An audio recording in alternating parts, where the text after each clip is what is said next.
রাম রাম বন্ধুরা, নমস্কার। আশা করছি তোমরা সবাই খুব ভালো আছো। বন্ধুরা, তোমাদের জন্য একটা বিরাট বড় গুরুত্বপূর্ণ আপডেট আছে। জিডিএস এর নিয়োগ 2025-এর 6th মেরিট লিস্ট আউট হয়েছে। আর এই 6th মেরিট লিস্টটা গতকাল রাত্রি নাগাদ তোমাদের পাবলিক করে দেওয়া হয়েছে। অনেক ক্যান্ডিডেটের নাম এসেছে। দেখো, প্রমাণস্বরূপ তোমরা কিন্তু দেখতে পাচ্ছ আমি জিডিএস অনলাইন এঙ্গেজমেন্টের অফিসিয়াল ওয়েবসাইটে আছি। তোমরাও কিন্তু এই অফিসিয়াল ওয়েবসাইটে আসবে। আসার পর একটু স্ক্রল ডাউন করে নিচের দিকে আসলেই দেখো ডান দিকের কর্নারে তোমরা একটা অপশন পেয়ে যাবে জিডিএস অনলাইন এঙ্গেজমেন্ট বলে। এখানে একবার ক্লিক করবে, একেবারে নিচে চলে আসবে ওয়েস্ট বেঙ্গল সার্কেল। দেখো এখানে চলে আসছে সাপ্লিমেন্টারি লিস্ট 6। এটাই হচ্ছে আমাদের পশ্চিমবঙ্গ রাজ্যের জিডিএস এর 6th মেরিট লিস্ট। তোমাদের সামনে লাইভ আমি ডাউনলোড করলাম। দেখতে পাচ্ছ ওপরে হেডিং দেওয়াই রয়েছে জিডিএস অনলাইন এঙ্গেজমেন্ট শিডিউল 1 জানুয়ারি 2025 ওয়েস্ট বেঙ্গল সার্কেল লিস্ট 6। মানে এটা 6 নাম্বার লিস্ট জারি হলো।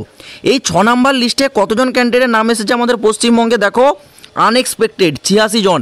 এখনও 86 জনের নাম এসেছে এই 6th মেরিট লিস্টে, যেটা আমরা আশায় রাখিনি। এখনও পর্যন্ত তোমাদের লিস্ট কিন্তু জারি হচ্ছে। এবার এই লিস্টে তোমাদের যে ডকুমেন্টস ভেরিফিকেশন সেটা কতদিন চলবে না, আগামী 14ই আগস্ট 2025। আমি তোমাদের বলেছিলাম না গত ভিডিওগুলোতে যে জিডিএস এর পরবর্তী যে নিয়োগ সেটা তোমাদের 15ই আগস্টের কিন্তু পর আসবে। এখানে দেখো হুবাহু তোমরা কিন্তু একটা প্রমাণ দেখতেই পাচ্ছ। এখানে বলেছে 14ই আগস্ট পর্যন্ত তোমাদের এই লিস্টের ডকুমেন্টস ভেরিফিকেশন চলবে। মানে 14ই আগস্টের আগে পর্যন্ত জিডিএস এর কোনো নতুন নিয়োগ আসবে না। যতক্ষণ এই লিস্টের সমস্ত প্রক্রিয়া কমপ্লিট না হচ্ছে ততক্ষণ জিডিএস কিন্তু নিয়োগ জারি করতে পারবে না। যদিও এটা নিয়ে কোনো অফিসিয়াল নিয়ম নেই এই নিয়োগটা কেন জারি করতে পারবে না, কারণ এখন বর্তমানে তোমাদের এই লিস্টের ডকুমেন্টস ভেরিফিকেশন শুরু হবে। তো জিডিএস ডিপার্টমেন্টের প্রতিটা কর্মচারী সেই ডকুমেন্টস ভেরিফিকেশনে কিন্তু কাজ শুরু করবে। তো সেই ক্ষেত্রে তারা নতুন নিয়োগের যে প্রক্রিয়া সেই রিলেটেড কাজ কিন্তু করতে সক্ষম হবে না। এই কারণে নতুন নিয়োগ তোমাদের এখন আসছে না যতদিন না এই লিস্টের ডকুমেন্টস ভেরিফিকেশন হয়। এবার তোমাদের এই লিস্টে কাট অফটা কেমন গেছে দেখো, 90 নিচে কিন্তু কাট অফ আসছে না, খুব কম কয়েকটা জায়গায় মাত্র 90 নিচে এসেছে। বেশিরভাগটাই তোমাদের 99, 95, 96, 93, 97 এমনকি 100। এখানে দেখতে পাচ্ছ 100 মুর্শিদাবাদ ডিভিশনের এখানে আছে এসসি ক্যাটাগরির ক্ষেত্রে।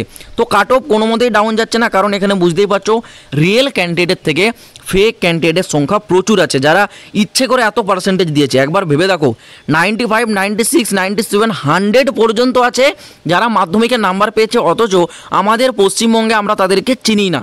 তোমরা সকলেই জানো যারা মাধ্যমিকে এত সুন্দর নাম্বার পায় তাদেরকে কিন্তু মিডিয়াতে দেখা যায়, কিন্তু এখানে আমরা তাদেরকে এখনও চিহ্নিতই করতে পারছি না। তো এই রকম প্রচুর ফেক ক্যান্ডিডেটের সংখ্যা আছে। এইবার দেখা যাক তোমাদের নতুন নিয়োগে কি পরিবর্তনটা নিয়ে আসে।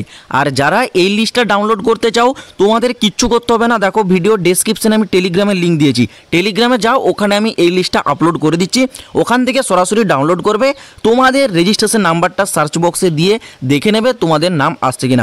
আর যদি তোমাদের নাম এসে থাকে অবশ্যই মনে রাখবে 14ই আগস্ট 2025 পর্যন্ত তোমাদের ডকুমেন্টস ভেরিফিকেশন চলবে। এর আগে তোমাদেরকে তোমাদের ডকুমেন্টসগুলো কিন্তু ভেরিফাই করে নিতে হবে। আর যাদের যাদের নাম এসেছে কমেন্টে কিন্তু জানাতে ভুলবে না কাদের কাদের এখানে নামটা এলো। তো চলো বন্ধুরা, আজ ভিডিওটা এই পর্যন্ত থাক। যখন আবার পরবর্তী নতুন কোনো আপডেট আসবে সবথেকে আগে আপডেট তোমরা এই চ্যানেলেই পেয়ে যাবে। তো দেখা হবে আবার পরবর্তী ভিডিওতে নতুন কোনো আপডেটের সাথে। জয় হিন্দ, বন্দে মাতরম।